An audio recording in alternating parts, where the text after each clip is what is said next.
Hello everyone, All 22 and a few film review, giving you guys the next episode of Draft Wraps, my draft class analysis series where we dive deep into all 32 classes, letting you guys know how I feel about every pick according to my big board, who's left on the board positionally. Is it a team need? Is it a scheme fit?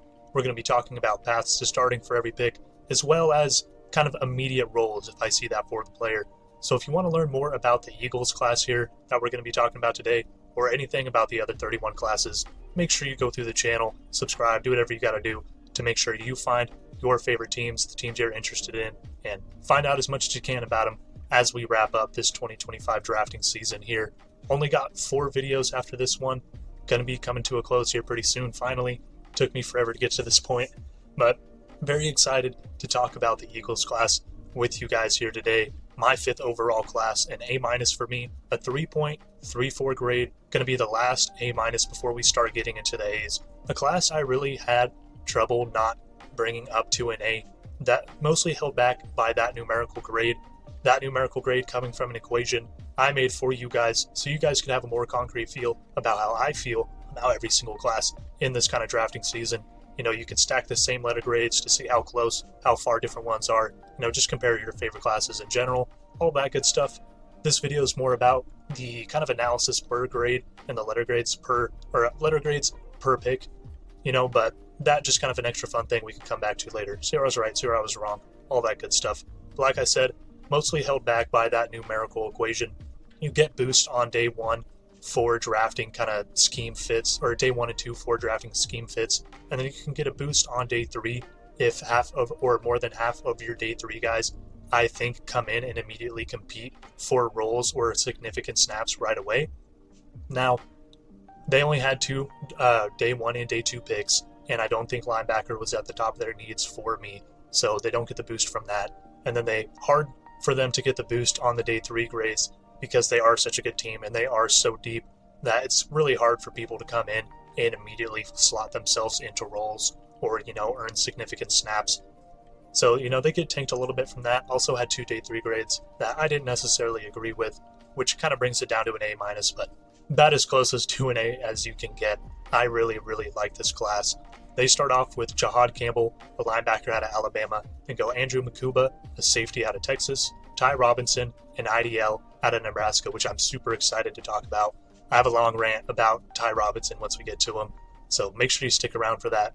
Then go Mac McWilliams, cornerback out of UCF, Small Munden Jr., a linebacker out of Georgia, Drew Kendall, a center out of Boston College, Kyle McCord, a quarterback out of Syracuse, Miles Hinton, a tackle out of Michigan, Cameron Williams, a tackle out of Texas, and Antoine Powell-Ryland, an edge out of Virginia Tech.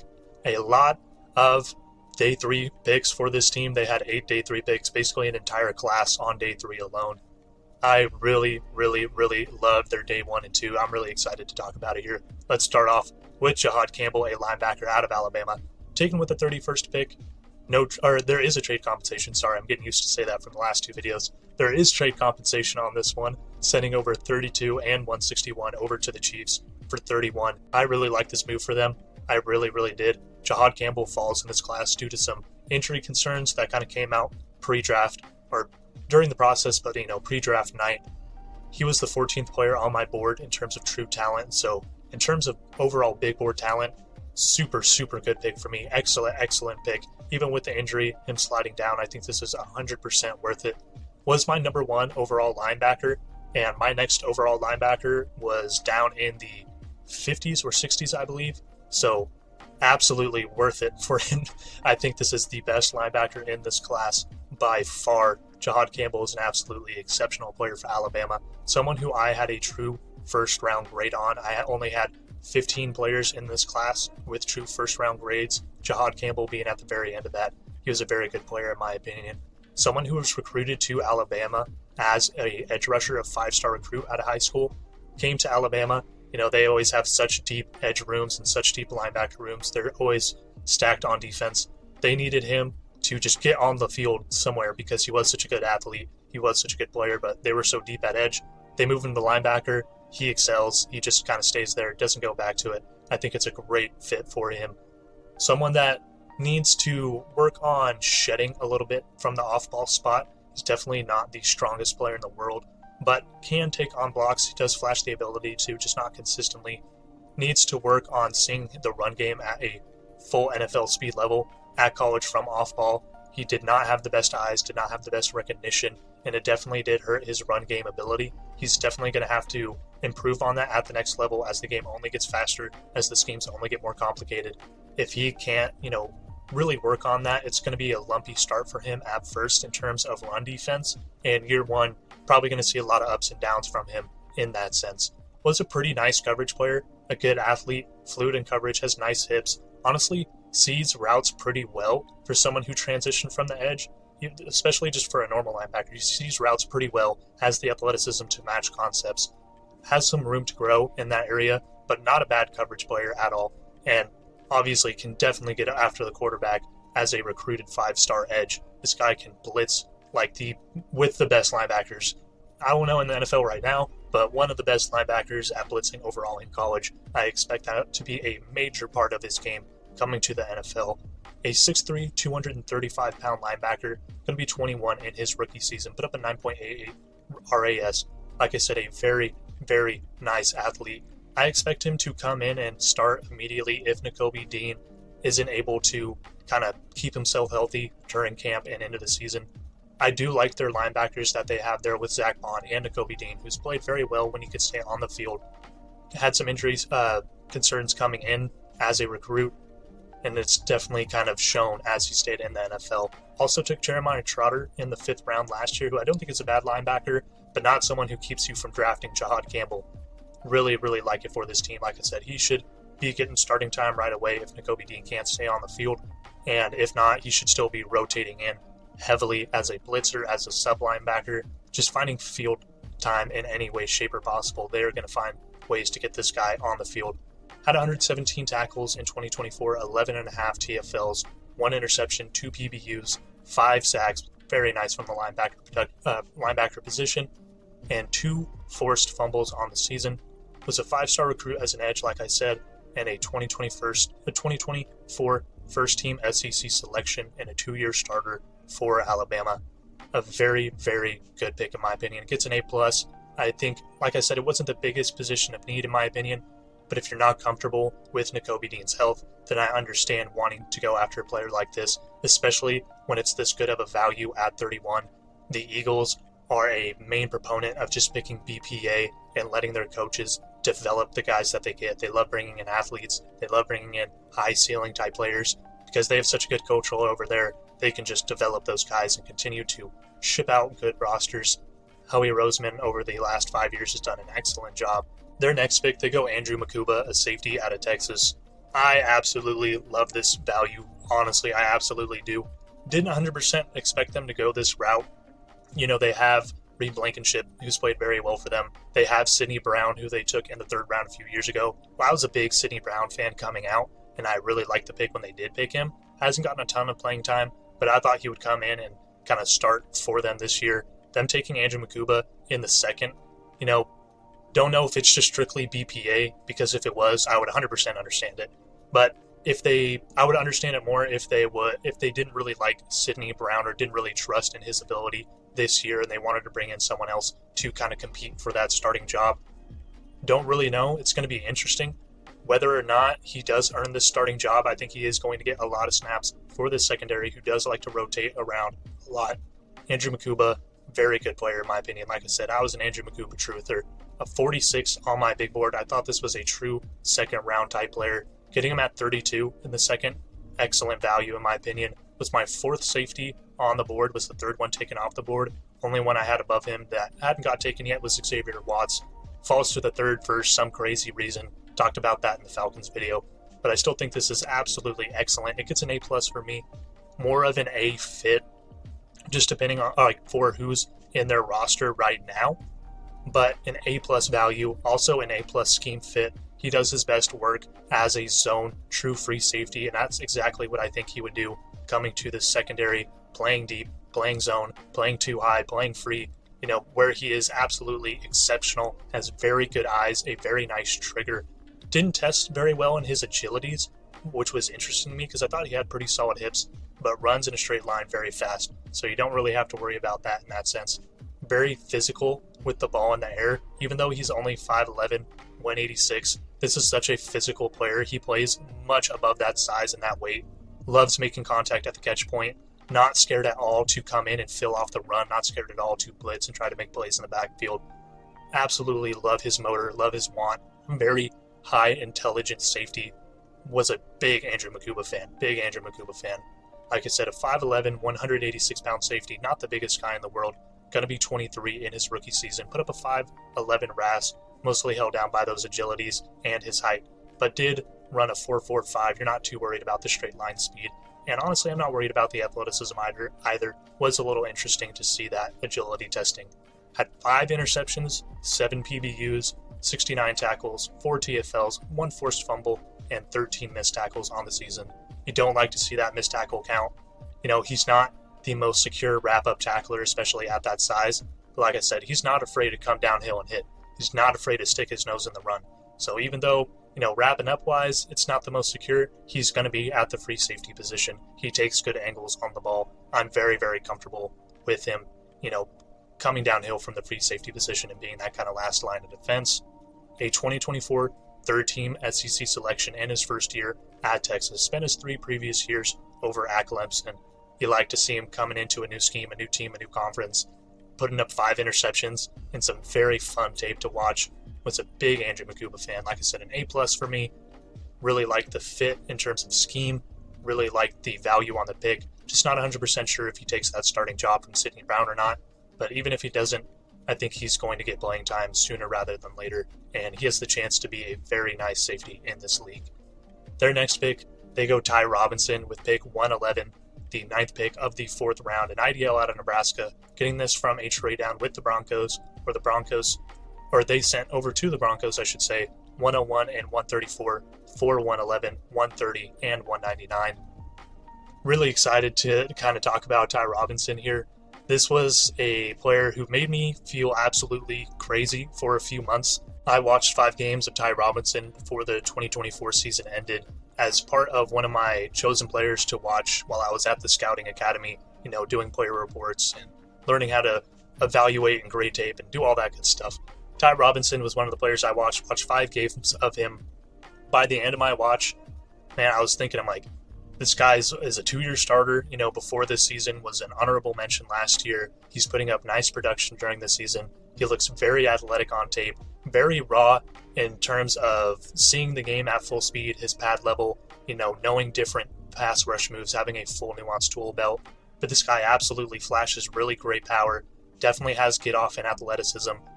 Was listed at 310 and played a lot of nose and 2i for them. But I was like, man, if he could slim down a little bit and play 5-tech, play 4i, I think it would be so insane for him. I thought his best reps at Nebraska were, over the guard on the 3 and, on the inside shade of the tackle or head up on the tackle as a 4i or a 5. Very nice anchor and run defense. Very, very strong in that sense. I should say base. Very strong base and run defense. Knows how to set an edge when he's playing the edge. Very strong hands. Like I said, all the flashes are there. All the size are there. He had nice production up to that point in the season. But I'm looking for him on mock draft simulators, all these different mock draft simulators on the PFF Big Board, and I can't find him anywhere. Or if I am finding him, he's all the way in the late 200s. When I was done watching him, I was like, man, this is like a late 3rd, early 4th round guy to me. And that's what I graded him as a late 3rd, early 4th round guy. I was like, he's got all the size, all the athleticism, all the flashes. Like, this is a true developmental piece, especially at 6'5", 310, which he was listed at during that time. I'm like, I felt like an insane, crazy person. I felt literally insane because I was just going everywhere trying to find him on mock drafts on big boards, and I couldn't. And I was checking every time the PFF Big Board got updated. I was rechecking it to see where he had Ty Robinson. And it was such a late an evaluation that, a lot of people didn't really get to him until after the combine, where he did test like an absolute freak. I thought he was really athletic. I did not think he was that athletic. So to see him, kind of test like that was very nice to see. And then you start to see a lot more people talk about him. You start seeing him rising up draft boards. All of a sudden, I didn't feel like a crazy person. And then the Eagles draft him in the 4th, at the top of the 4th. Oh my gosh, that felt so vindicating. after feeling like a crazy person from the months of December all the way up to the draft for having him kind of that high up, in my opinion. To see him go at that spot, it just felt amazing. Felt beautiful. That was my quick kind of Ty Robinson rant. Talked about him a bit, kind of what he does good in that sense, or in that kind of rant. A very high upside pass rusher. Like I said, has very nice explosiveness, very nice power in his hands, can absolutely bully people back, but very raw in terms of his pad level. He rushes very high, and that'll stall his pass rush a lot. Doesn't have a lot of pass rush moves in his belt, has a decent pull and a decent stab, or a decent bull and a decent stab, but doesn't really counter off the two at all. Doesn't really have a lot of moves around the edge or speed moves. So he needs to learn more of a nuanced tool belt in that sense, just learning more overall moves and learning how to counter off of his moves, consistently getting his pad level down. But this is a guy who flashed the ability to take on double teams when he was able to stay low and recognize those blocks. Not consistently the best against double teams, but I thought did really good in his one-on-one blocks, recognizing reach blocks and getting over reach blocks, setting an edge and not losing his edge. Thought he was very nice. Comes in 6'5", 288 at the combine, so I think he is more going to fit in a defensive end role, and that's what he's trying to work towards. Coming to the Eagles, where they do like to live in a 4-2-5, but their true base big boy formation is rooted in 3-4, where he will be kind of that defensive end that will play 4-eye, 5, 3 tech, and then when they get in their 4-2-5, their pass rushing formations, he can mold into a very nice pass rusher for them. I absolutely love this pick for the Eagles, where they absolutely know how to develop defensive linemen. This is a 6'5", 288 defensive end with defensive end in the 3-4 scheme, I should say, an interior D lineman with all the flashes in the world. You know, if this guy could reach his upside, this can be a very dominant defensive end. Very fun player to watch. Also kind of funny while I was grading him and watching his tape, during the season for the Scouting Academy, he actually came in and ate at the restaurant that I was cooking at, which was kind of funny. Just a little extra tidbit. But a very fun player to watch. Had 7 sacks, 7 hurries, 12.5 TFLs, 37 tackles, 4 PBUs, and 1 forced fumble on the season for Nebraska. A 2024 third-team Big Ten selection. Like I said, an honorable mention the year before, and a 3-year starter for Nebraska. Very fun player, and I like it pick. Would have been an I love it, if they got him more towards the late end of the draft, but more of an I like it. I think he should come in and compete on those early down formations immediately over, and I think it was Naromo Ojoma. I'm going to look at that name. Yeah, Moro Ojoma. Sorry, I was forgetting that one right there. I think he should come in and compete and, in my opinion, probably win that early down rep kind of spot over and Ojoma. And like I said, compete as a kind of depth interior rusher when they go in their 4-2-5 or their kind of pass rushing sets. A player that can loop and penetrate for them with that athleticism. I think it's a very, very nice pick for them. Their next pick, they go Mac McWilliams, a cornerback out of UCF, with the 145th pick in the class, the 7th pick of the 5th round. Getting this as part of a trade down, with the Jets, where they sent 130 over to the Jets for 145 and 207. This got I see the vision. This was a little bit early for Mac McWilliams, in my opinion, but I do understand it for them. He is a good scheme fit for them as an off-zone type corner with some nice movement ability. Also, I think can come in and compete immediately for that backup spot, that backup nickel position behind Cooper DeJean. Now, in terms of overall cornerback depth, I don't love it. That is why it gets an I see the vision type of pick. Also, as I forgot to mention with the Ty Robinson pick, Day 3 grades are going to be graded on a different scale, and I love it. I like it. I see the vision, or I don't get it basis. Day 1 and 2 graded on a letter grade basis, more weighted in the grade as teams draft more for BPA and BPA for their needs.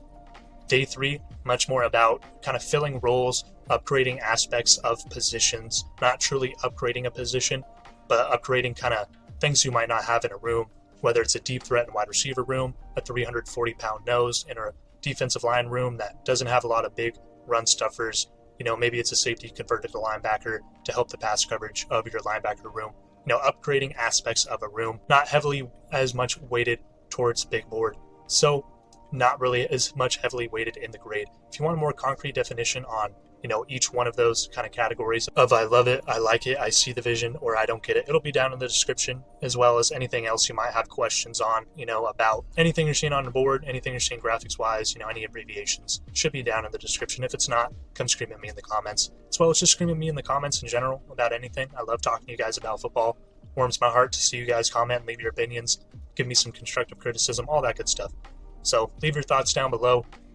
But, this gets an I see the vision, like I said, was a little bit early for me, a good scheme fit for them.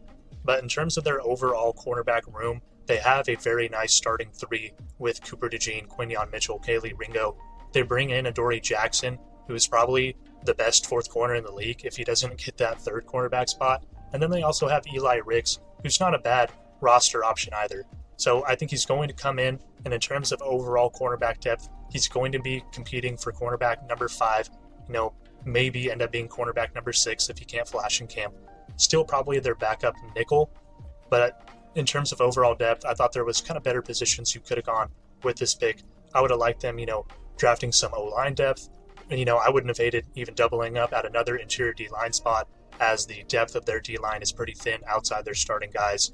Even drafting, another receiver in this room, I wouldn't have hated. I just don't absolutely love, the Mac McWilliams pick at this spot in the 5th. I thought they could have went with a number of positions that would have kind of helped them more.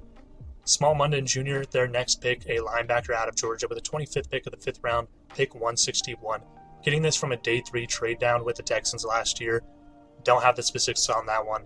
Don't really worry about it. It wasn't really that meaningful. But they get Small Munden with this pick, a 6'2", 224-pound linebacker. This was, around the range for Small Munden for me. I thought he was more of a 5th round guy, so I think it is pretty solid value to get him at this spot. In terms for this room, I don't necessarily love it. They draft Jahad Campbell earlier. You have Zach Bond. You have Nakobe Dean. You have Jeremiah Trotter, who you took in this round last year. He's going to come in as their 5th linebacker, maybe compete for their 4th linebacker spot. Again, just for getting depth at different, positions where you need depth. I don't think they absolutely needed more depth at linebacker, especially after taking Jahad Campbell. It makes more sense if they don't really believe in Nakobe Dean's health, because he would slot in as their 4th linebacker, maybe compete as their 3rd linebacker. But for who's on their roster right now, I just don't think it makes a ton of sense. Still a good player, by all means, not a bad player at all. Like I said, a 6'2", 224-pound linebacker, going to be 22 in his rookie season. Put up a 9.42 RAS, definitely a very, very nice mover. Had 57 tackles, 3 TFLs, 3 PBUs, 3 sacks, and 2 missed tackles on the season. A 5-star recruit and a 3-year starter over at Georgia. Not a whole lot of production in his game. They rotate their guys around a lot. They have a lot of bodies that move from the edge to the linebacker, from the edge to the D-line. It's a high-velocity, high-moving, high-rotating defense at Georgia, so it's not very surprising to see a lack of true production. But a very fun player, very athletic player, very kind of high-ceiling type linebacker. I don't hate it for the Eagles at all. Just don't necessarily love it, considering who's on their roster right now. Like I said with the positions before, maybe doubling up at IDL, getting interior O-line depth, maybe even getting edge depth, I wouldn't have hated at all. I don't absolutely love it for them, but not a bad pick, and I see the vision. Their next pick, they go Drew Kendall, a center out of Boston College with the 168th pick, the 32nd pick of the 5th round. I thought this was a very, very solid pick for them. Honestly, I liked it a lot. Drew Kendall in a very, very slim center class was a draftable center to me. I thought he was somewhere between a 5th and a 6th round guy. To get him at the very, very end of the 5th round, I think is good value. Should slot immediately behind Cam Jurgens as their backup center, as a very high athletic developmental centerpiece. At 6'4", 308, that's very nice size for a center. Going to be 23 during the start of the rookie season, turned 24 towards the middle of it. A 9.2 RAS. Like I said, a lot of movement out of this guy. So to get him to learn behind Cam Jurgens and just develop, absolutely love that, especially because he was one of the only draftable centers in this class. They absolutely snagged him from other teams that needed center. So I absolutely love this for them, honestly. And I like it big. Would have been an I love it if, he was coming in to start at center right away. Don't think that's the case. So more of an I like it big. On 365 pass block snaps, he only allowed 1 sack, 1 hit, and 3 hurries on the season. a 2024 first-team ACC selection, and a 3-year starter for Boston College. A very solid center. Not the most ready to come in day one and compete, but a nice pass protector. Needs to work on his anchor a little bit, but a very nice mover, high ceiling type of piece if he can get a little bit more play strength on his game. Their next pick, they go Kyle McCord, a quarterback out of Syracuse, with the 181st pick, the 5th pick of the 6th round. Getting this as part of a trade down with the Chargers, sending them 165 for 181 and 209 on a long list of trade downs for them in this class. Absolutely love it. Howie Roseman is a believer in you need swings. The more swings you have, the more chances you have to hit on someone big, especially because they believe in their, coaching staff to develop these guys. They like drafting these high athletic guys. You see all the 9s on the RAS scores there. Even some of the guys that they drafted that didn't test for a RAS are pretty athletic as well. They trust in their guys and it works for them. You see them just replenish starters every year, and that's another reason why I like bringing in Kyle McCord. It's got an I like it pick, not an I love it pick, because it's not like he's coming in to be their surefire kind of backup right now that's going to take over their starting spot in a few years. Someone that I think has the upside to become a capable starter in the NFL, a very smart player at Syracuse. Doesn't have the best arm talent in the world, but arm talent that can play at the NFL level. I think this is a very good pick for them. I thought he was more than a draftable quarterback, so I think this is very nice value for him.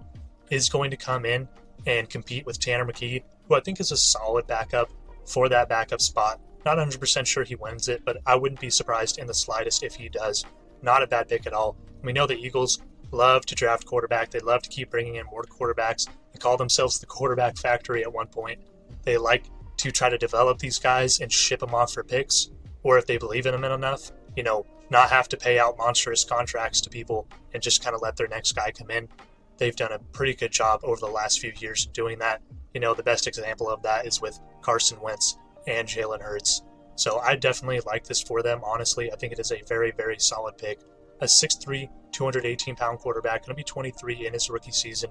Didn't qualify for a RAS, but honestly, not a bad athlete at all. If you wanted to get him involved in the QB run game, it's possible. Not someone you're going to want to give a lot of design runs to, but if you give him, a read option every once in a while, he can get you with some sneaky athleticism. In 2024, had 34 touchdowns, passing touchdowns, I should say, to 12 interceptions, 4,779 yards passing, 66% completion percentage, 8 yards per attempt, and a 101 passer rating on the season. A 5-star recruit coming out of high school, a 2024 second-team ACC selection in his first year at Syracuse. He spent the 3 previous years at Ohio State. You like to see him coming in and lighting everyone's hair on fire over at Syracuse, set an ACC conference record for single-season passing records with that 4,779 yards. Very, very nice player in this spot in the 6th, in my opinion. Their next pick, they go Miles Hinton, a tackle out of Michigan with pick 191, the 15th pick of the 6th round. This was a very solid pick to me, and I like it. I thought he was more of a 5th to a 6th round type guy, so I think this is very, very solid, depth for them. A very high upside guy with a good athletic base and a 6'7", 323-pound frame. Very long, tall, thick type of dude. Moves pretty well. There is a real reason he does fall to this spot. He wasn't the most sound pass protector at Michigan, and it's not like they passed the ball a ton over there at Michigan. He only had 265 pass blocks snaps on the season through, I believe it was 10 games. Some of these other tackles we've been talking about have like 500, 400, 265, not a lot of pass block snaps, so definitely somewhat of a projection in that sense, but definitely likes to get after it in the run game. I'd like it for them in the 6th, especially this team. They're so good at developing linemen. You look at what they've done with Jordan Mailata. You look at what they've done with Cam Jurgens. They even got Mekhi Becton to play some solid snaps for them. They just do a very, very good job with the offensive line. If anyone's going to develop this guy into a starter, it's them. I absolutely love this for them, honestly, as a depth piece. Now, they do bring in Kendall Lamb, who's kind of more of a left side guy from the Dolphins. Doesn't move me an inch, honestly. Does not move me an inch. Anyone coming over from the Dolphins who they let go from the offensive line doesn't really move the needle for me. So I do really like this pick for them. I think he should slot in as their backup left tackle. A 6'7", 323-pound tackle, like I said, 24 are going to be 24 at some point during his rookie season. Didn't qualify for a RAS on 265 pass block snaps. He only allowed 1 sack, 3 hits, and 6 hurries, which honestly isn't great production for only that many snaps. 2024 Big Ten honorable mention in his first year starting for Michigan.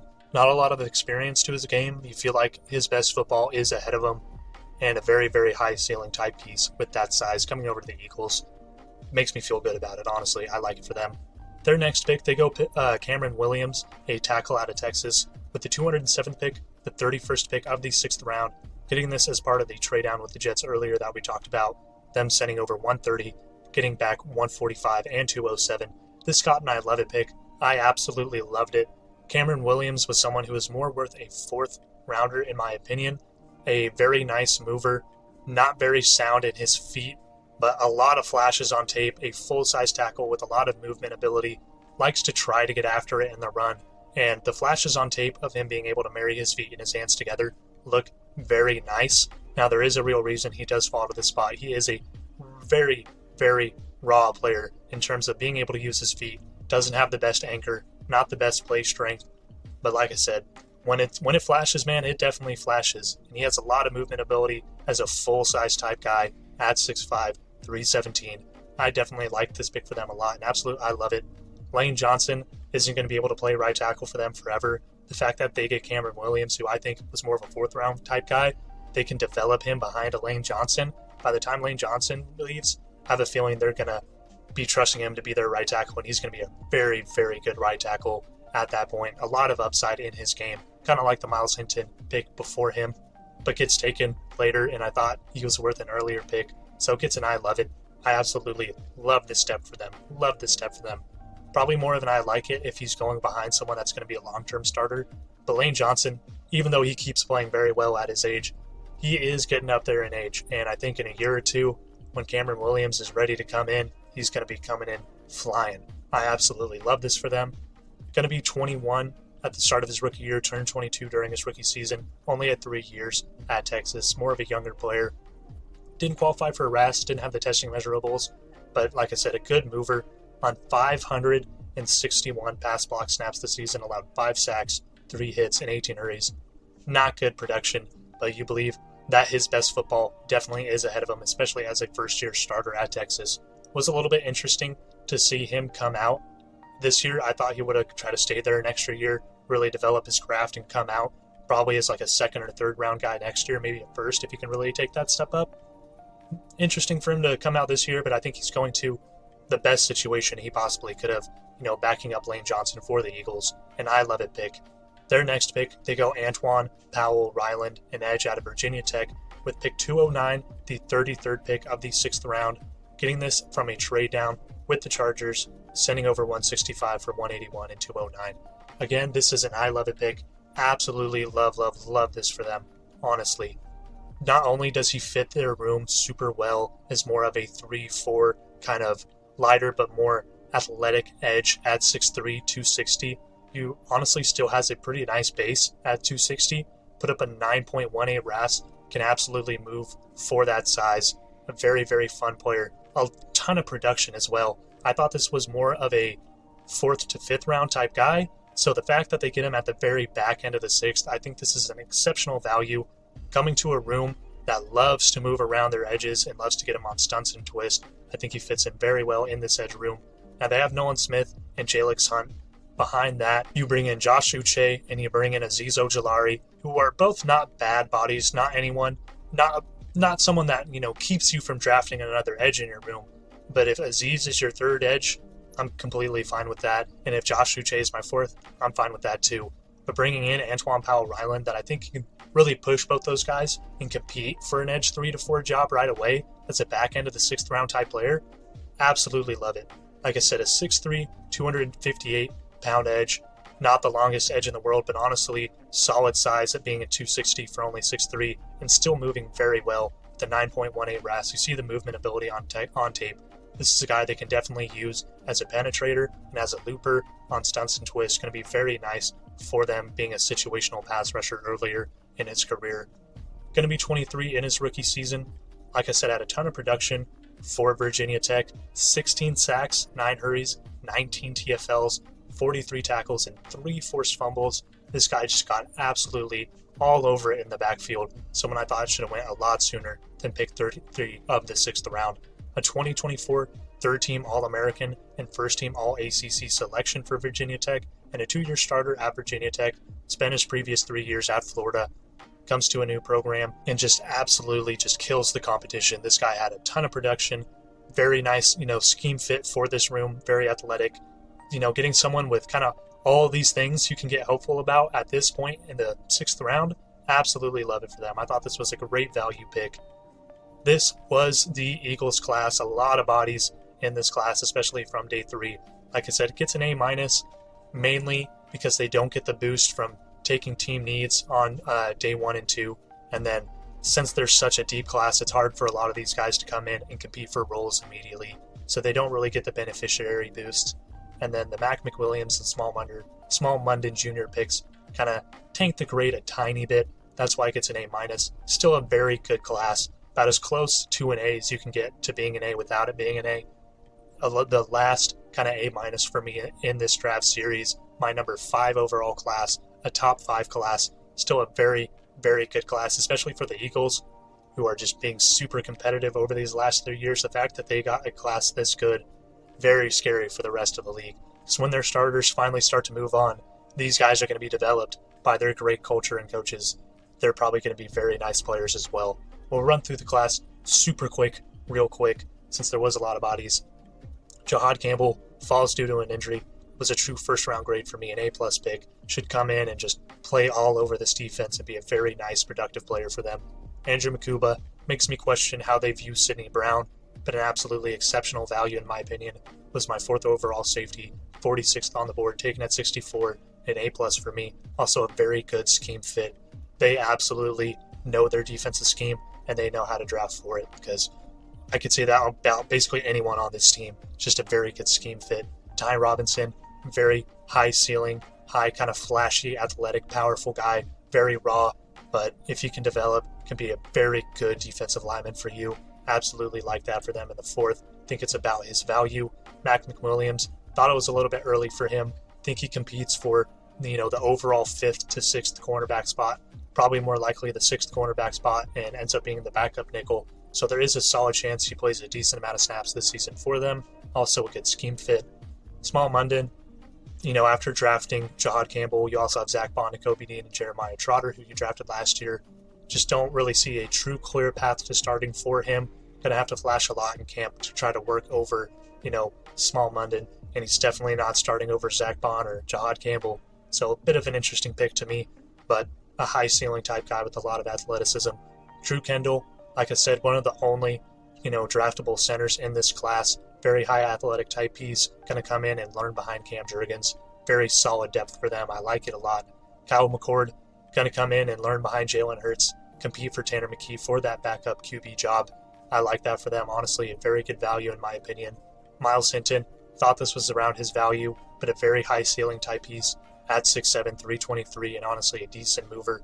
Very raw, very projection-based, with not a lot of pass blocking kind of history at Michigan, but learning behind Jordan Mailata on this offensive line. I absolutely like that for them. He has the potential to be a very nice tackle. Cameron Williams, someone who I thought should have went in the 4th round, falls to the back end of the 6th.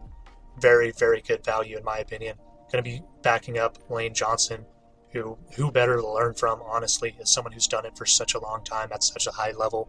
Absolutely love that for them. And then Antoine Powell-Ryland, very high production guy who fits their scheme very well. Decent to good athleticism, tested very well, and can compete for edge 4 to edge 3 if he can really flash for this team. Absolutely love that for them at the very back end of the 6th. A very good class in my opinion. Really hard for me not to make it an A. Just happens that way because of the formulaic equation kind of holding them back from not getting those day 1 and 2 and day 3 beneficiary boosts, and also the Mac McWilliams Small Munden picks. Still a very good class, a top 5 class for me. If you guys liked listening to me talk about the Eagles for about 40 minutes, please let me know down below. Leave a like, leave a comment, even if you didn't, or even if you don't and you made it this far in the video, thank you. I really appreciate it more than you can know. means the absolute world to me that people kind of make it these far in the videos at times. I love talking about football, and I love conversing about it, so converse with me down below. If you want to let me know about something, got some criticisms, let me know what you think about the Eagles class, anything. Talk football with me. I love talking ball. But thank you guys. I really appreciate it, and I hope you have a great day.